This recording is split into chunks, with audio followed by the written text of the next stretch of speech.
Земята, място на милиарди живи форми,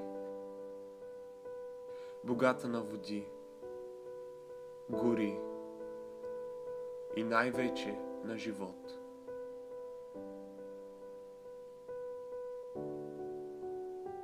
Докато един ден дошъл човекът, животно надарено с висока интелигентност, хъс и егоизъм. Годината е 2017.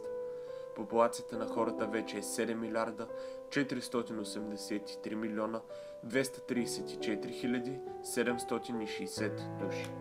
Тяхното влияние, оказано върху Земята, е покъртително. Изчезнали са хиляди животински видове, унищожени са огромни количества зелени и земни площи и природните ресурси започват да изчезват. Но един от най-сериозните проблеми, който спомага за развитието на останалите, е замърсяването.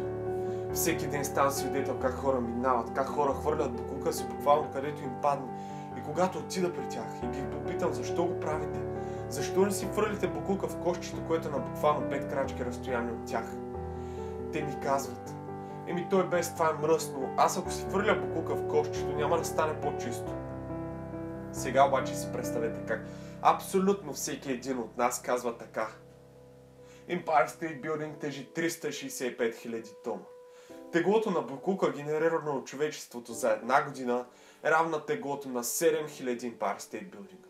Представете си как целият този боклук не отива на обозначените места за преработка, защото ви е домързял да направите въпросите 5 крачки.